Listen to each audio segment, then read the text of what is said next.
Tahukah kalian bahwa sebuah tradisi yang terlihat keras bisa jadi penuh makna dan justru mempererat hubungan masyarakat?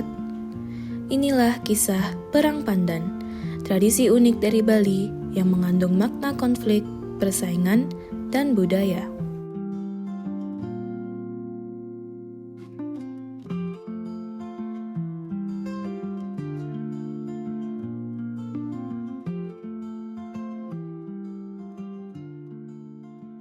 Kita mulai dari definisi dasar, yaitu kata konflik berasal dari bahasa Latin configere yang berarti saling memukul. Dalam sosiologi, konflik adalah proses sosial ketika dua pihak, baik individu maupun kelompok, berusaha menyingkirkan yang lain dengan cara yang bisa merugikan atau melemahkan. Namun, konflik tidak selalu berarti kekerasan. Ia bisa muncul dari perbedaan-perbedaan kepentingan, pendapat, nilai, atau tujuan. Jadi, dapat dikatakan bahwa perbedaan adalah akar dari konflik. Konflik dan persaingan termasuk dalam bentuk interaksi sosial disosiatif. Persaingan terjadi ketika dua pihak berlomba-lomba untuk mendapatkan sesuatu yang sama, entah itu posisi, kekuasaan, atau pengaruh tanpa melakukan kekerasan secara langsung. Persaingan tidak selalu negatif. Dalam banyak kasus, ia justru mendorong inovasi dan semangat berjuang. Lalu, bagaimana jika sebuah persaingan dilakukan secara terbuka, dengan elemen fisik tetapi tetap dalam aturan budaya? Contohnya adalah Perang Pandan dari Desa Tenganan di Bali. Tradisi ini merupakan bentuk persaingan simbolik ritual budaya yang dilakukan bukan untuk menyakiti lawan, melainkan untuk menunjukkan keberanian dan penghormatan kepada Dewa Indra. Peserta saling memukul dengan senjata dari daun pandan berduri dan menggunakan tameng rotan untuk bertahan.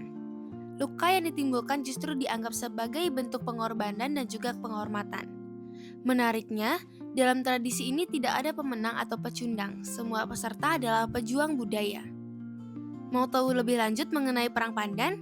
Simak video berikut dengan baik ya. Baik Pak, oke, jadi saya ingin bertanya tentang Perang Pandan. Nah, jadi bagaimana sistem tradisi Perang Pandan? Intinya Perang Pandan itu harus satu lawan satu.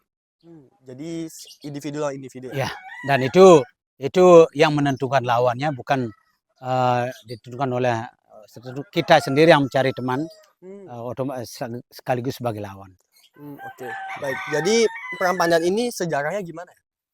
Pertama itu versinya, karena Dewa Indra kan salah satunya fungsinya sebagai dewa perang. Nah itu merupakan mungkin bentuk latihan orang Tenganan dulu. Kemudian yang kedua, versi yang kedua, korban suci. Kalau di Bali kan cenderung sabung ayam tuh pakai tuh. Nah untuk menghormati Indra, salah satu untuk menghormati Indra itu biarpun darah, tetesan darah, itu kita tidak harus saling membunuh. Kalau ayam kan harus salah satunya mati.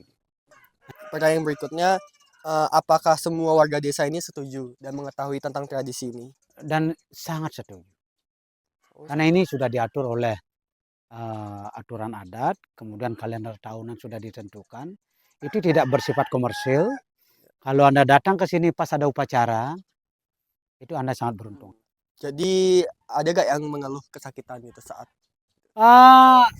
Menarik nih. Mengeluh itu bukan pada saat perang. Mungkin karena emosi terlalu tinggi, rasa sakit itu tidak terasa. Setelah diobati itulah yang merasa perih. Nggak bisa tidur satu malam itu biasa. Tapi mereka nggak apa-apa gitu? Nggak apa-apa, karena obatnya itu yang manjur. Obatnya yang namanya boreh. Itu salah satu bahannya adalah cuka. Itu kenapa harus perih sekali. Tapi itu cepat kering lukanya. Ada nggak cara lain dalam menghormati Dewa Indra itu? Itu kan cenderung tidak hanya perang aja, tapi kan kegiatan-kegiatan ritual yang lain itu kan juga termasuk.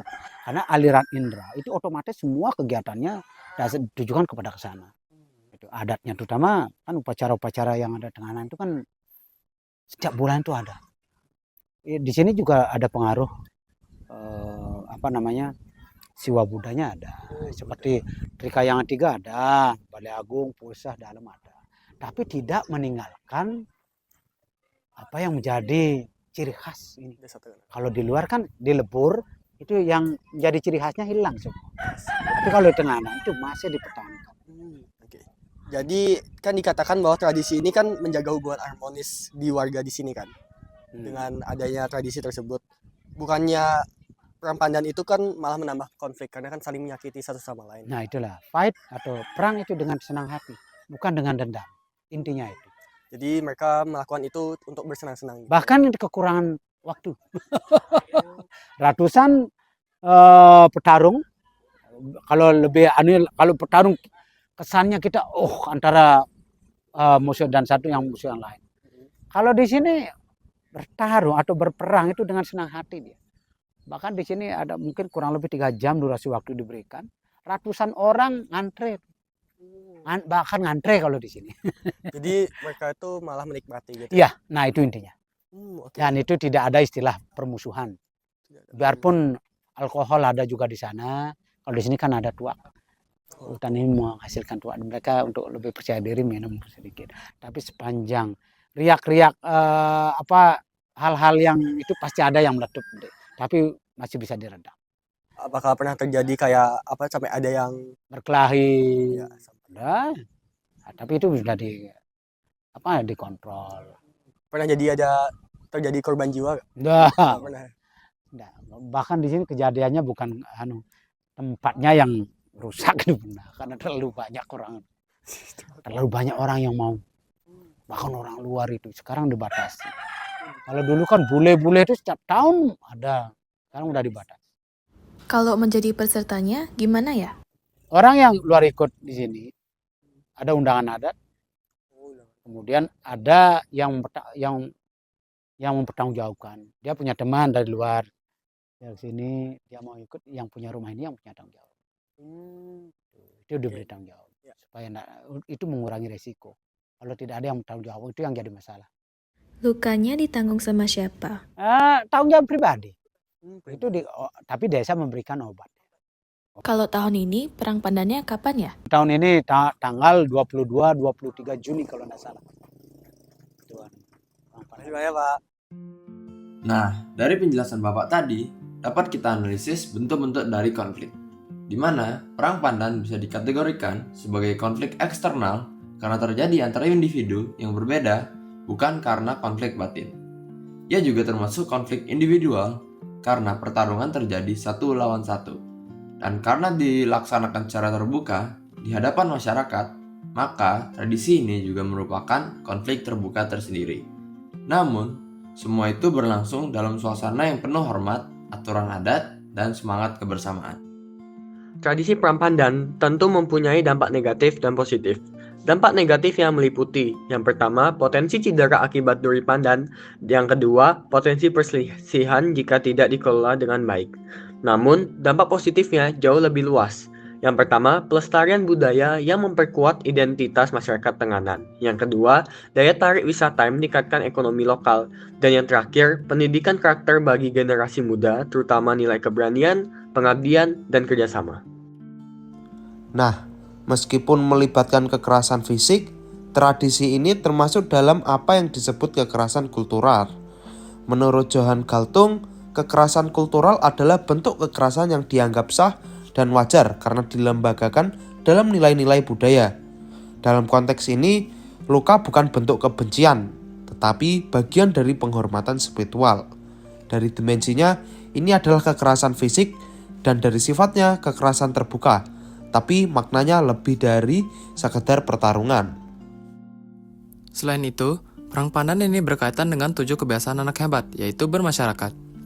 Kebiasaan bermasyarakat adalah saat kita terlibat aktif dalam budaya dan kehidupan sosial sekitar. Tradisi perang pandan di Bali adalah contoh nyata, bukan sekadar pertarungan, tapi simbol gotong royong, keberanian, dan saling menghormati dalam keberagaman. Melalui tradisi ini, masyarakat belajar bekerja sama, menjaga budaya, dan hidup rukun dalam perbedaan. Inilah makna sejati dari bermasyarakat. Nah, dari sini, perang pandan mengajarkan kita bahwa konflik dan persaingan tak selalu harus membawa perpecahan. Dalam balutan adat, nilai dan kebersamaan, sebuah pertarungan bisa menjadi simbol kekuatan budaya dan persatuan masyarakat, yang memasuki nilai 7 kebiasaan anak hebat yaitu bermasyarakat.